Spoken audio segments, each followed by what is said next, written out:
Halo, selamat pagi semuanya.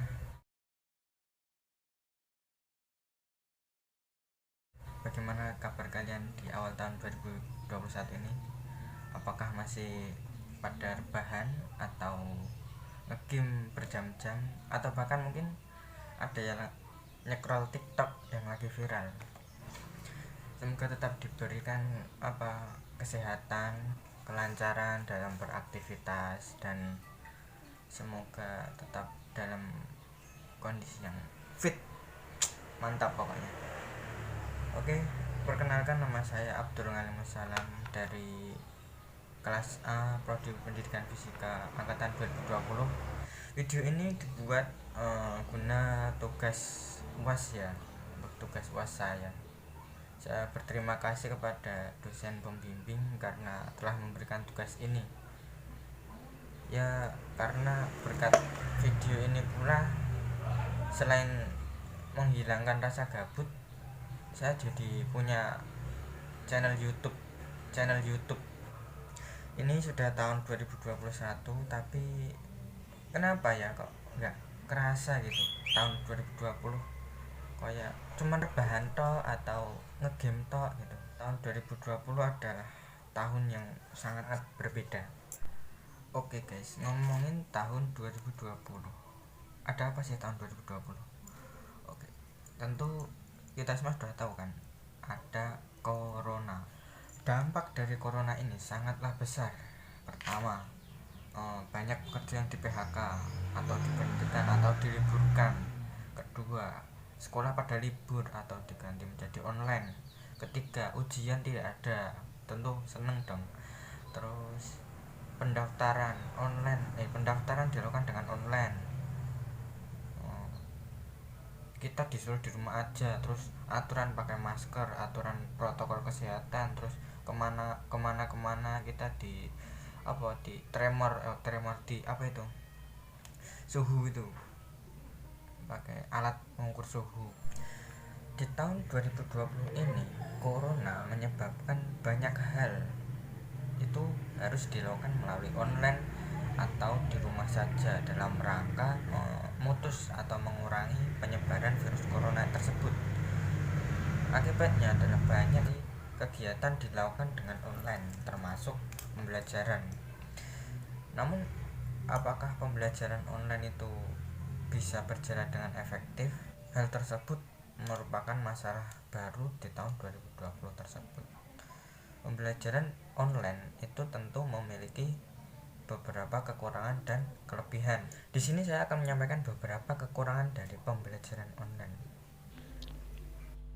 Faktor-faktor penyebab kurang efektifnya pembelajaran online.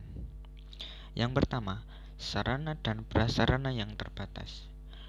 HP, komputer, kuota, bahkan baterai yang lupa dicas pun menjadi salah satu penyebab dari kurang lancarnya atau kurang efektifnya pembelajaran online.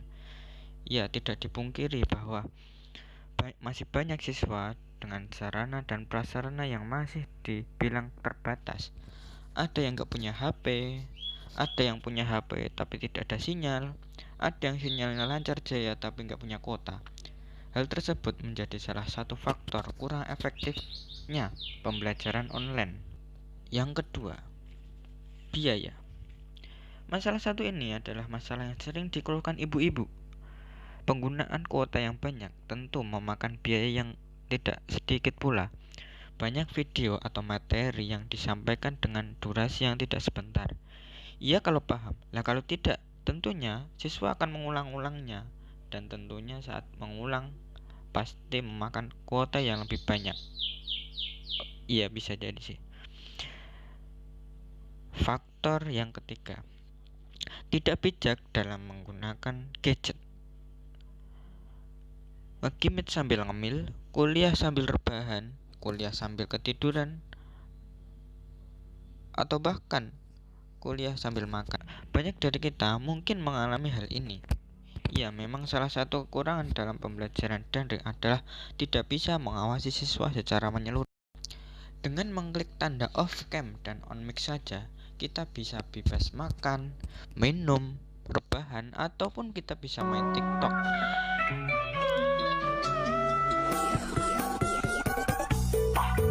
Tidak dipungkiri lagi, dengan senjata off-cam dan on-mic ditambah sedikit alasan sinyal, siswa bisa lebih bebas melakukan apa saja karena pengawasan yang kurang.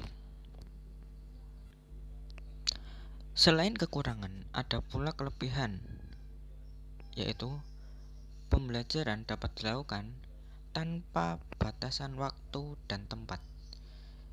Dosen bisa mengirim materi jam 1 malam, jam 2 siang, ataupun jam 3 pagi. Mereka juga bisa mengirim materi di rumah, di jalan, di kantor, di pasar, ataupun saat lagi belanja atau pas kuliah itu sendiri. Kemudian, siswa pun juga dapat mengaksesnya dengan sangat mudah tanpa harus ke sekolah. Siswa bisa mengakses saat itu juga atau bisa mengakses di siang hari, pagi hari, sore hari, malam hari dengan cara menggunakan smartphone. Itulah beberapa kekurangan dan kelebihan dari pembelajaran daring. Nah, masalahnya bagaimana kita seharusnya dalam pembelajaran daring? Pembelajaran daring tentunya yang pertama adalah berusaha mengupayakan mengenai sarana dan prasarana. Mungkin dengan bisa menabung untuk membeli dan agar punya sarana dan prasarana yang mendukung. Setelah kita punya sarana dan prasarana yang mendukung tersebut, hendaklah kita menggunakannya dengan secara bijak, yakni menggunakannya dengan porsi yang benar, tidak untuk main game terus. Hendaknya kita sebagai peserta didik ataupun sebagai guru adalah menciptakan suasana belajar mengajar yang seakan-akan tanpa perantara, sehingga keaktifan sangatlah penting dalam hal ini. Jika guru ataupun siswa tidak aktif, maka pembelajaran tersebut tidak dapat berjalan dengan baik. Kemudian orang tua juga harus mendukung jalannya pembelajaran tersebut. Orang tua hendaklah mengawasi anaknya dalam belajar. Apakah anaknya untuk nge-game mulu, ataukah anaknya malah tidur, ataukah anaknya malah ditinggal main. Hendaklah orang tua selalu mengingatkan dan memberikan pengawasan, karena guru tentunya tidak mampu memberikan pengawasan secara langsung. Demikianlah pembahasan mengenai kelebihan dan kekurangan dari pembelajaran daring. Semoga dengan video tadi dapat menggugah hati kita agar lebih bijak dalam menggunakan teknologi dan bisa melaksanakan pembelajaran dengan lancar. Sekian dari video saya, terima kasih telah menonton.